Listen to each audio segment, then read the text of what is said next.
পুরুষ ছেলে চরিত্রহীন হয় মেয়েটা নারী, তো আল্লাহ বলেন আমি কিন্তু তোকে প্রত্যেকটা পাপের ডবল ডবল দ্বিগুণ দ্বিগুণ শাস্তি দেব।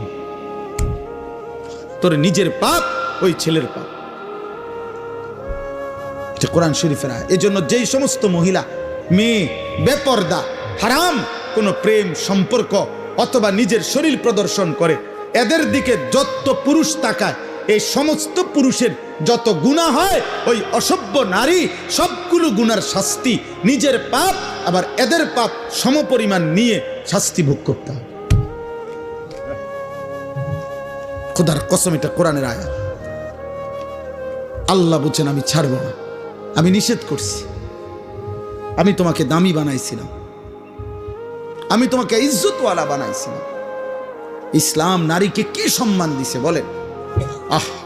মাটির নিচে ছিল, ন্যূনতম কোনো মর্যাদা, জীবন্ত মাটির নিচে দাফন করে দিত কন্যা সন্তান।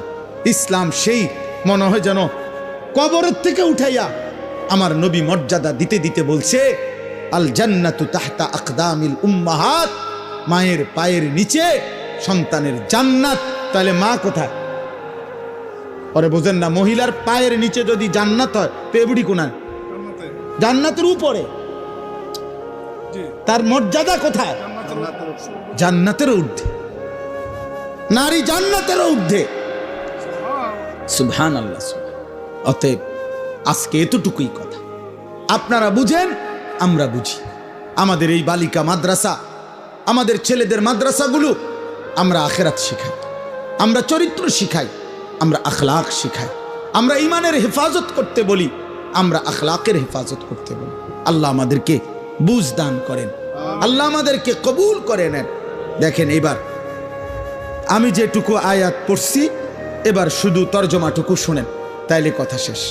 কোরআনুল কারীমের 18 নম্বর পারা 24 নম্বর সূরা, সূরায়ে নূর। এই সূরা আল্লাহ তাআলা কি বলছে শুনেন, অত্যন্ত গুরুত্বপূর্ণ কোরআনের সূরা। আল্লাহ তাআলা বলেন বিসমিল্লাহির রহমানির রহিম। কথা বলো না, কথা বলো না। আল্লাহ তাআলা বলেন, এই দেখেন 3টা আয়াত পড়ছি মাত্র, 18 নম্বর পারা 24 নম্বর সূরা। সহজ, আপনি বুঝবেন সহজ কথা। আল্লাহ তাআলা বলেন সূরাতুন আনজালনাহা, এই সূরাটি আমি আল্লাহ নাজিল করেছি। পুরা কোরআন কে নাজিল করছে? এই সূরাটা কে নাজিল করছে? তো আল্লাহ এরপরও আবার বলতেছে, এই দেখো এই সূরাটা কিন্তু আমি নাজিল করছি, আমি আল্লাহ নাজিল করছি, খামখেয়ালি করো না। আমি আল্লাহ, আমি তোমার রব, আমি তোমার সৃষ্টিকর্তা, আমি তোমার হিসাব গ্রহণকারী, আমি কিন্তু ফায়সালাকারী। ওয়া ফারাদনাহা, এই সূরার বিষয়টা হালাল হারাম যা বলছি এখানে, এটা আমি ফরজ করেছি। এই সূরার বিধান আমি ফরজ করেছি।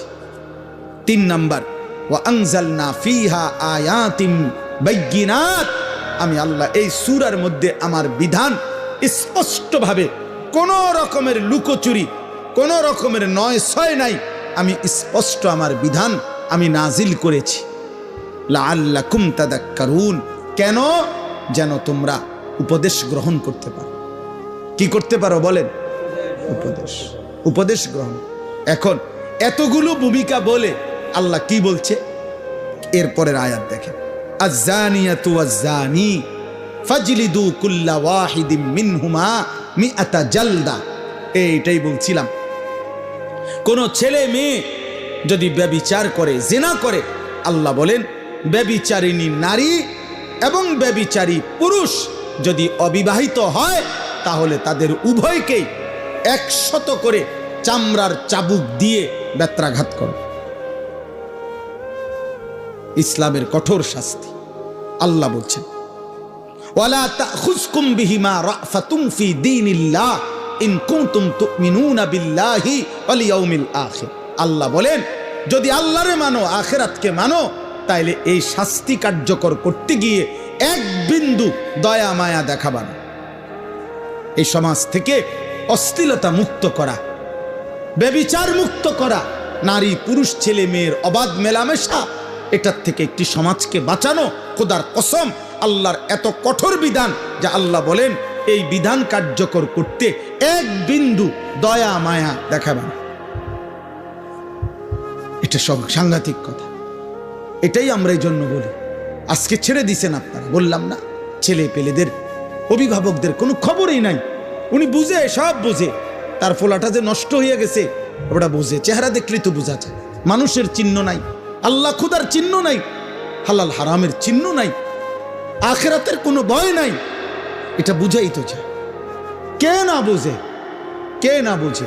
18 বছর 16 বছরের ছেলেটা রাতভর মোবাইল দিয়া কি করে এটা বুঝে না কে? মেয়েটা মাত্র 14 বছর 16 বছর, 18 বছরের মেয়েটা 1 ঘন্টা লাগাইয়া সাজ্জা গুইজা বিভিন্ন রকমের পারফিউম ব্যবহার করে কত রঙ্গ রসে কত রূপে সাইজা রাস্তায় বের হয়। আপনি বুঝেন না বাবা, আপনার মেয়েটা কারে দেখাইতো বুঝলা রাস্তায় গেছে, আপনি সিরা খান, আপনি বুঝেন না? আপনি বুঝেন না? আল্লাহ তাআলা বলছেন, ছেলে কিংবা মেয়ে যদি অবিবাহিত হয়, তারা যদি ব্যভিচার করে, তাদেরকে 100 চামড়ার চাবুক দিয়ে বেত্রাঘাত করো। আর তাফসীরের মধ্যে আছে, আল্লাহ রাসূল সাল্লাল্লাহু আলাইহি সাল্লাম বলছেন, আল্লাহর বিধান যদি বিবাহিত পুরুষ এবং নারী, এই যেটাকে আমাদের সমাজে পরকীয়া বলে, স্ত্রীর স্বামী আছে কিন্তু অন্য মহিলার সাথে, পুরুষের সাথে জিনা করে, পুরুষের স্ত্রী আছে কিন্তু অন্য মহিলার সাথে ব্যভিচার করে, আল্লাহ বলছেন ফারজুমুহুমা, এই 2 নাফরমান পাপীকে পাথর মারতে মারতে অভিশপ্তদেরকে দুনিয়া থেকে সরায় দাও। পাথর মারো, পাথর, পাথর এভাবে মারবা, পাথর মারতে মারতে মৃত্যু দাও, মরা পর্যন্ত পাথর মার। কি সাংঘাতিক কথা বলেন!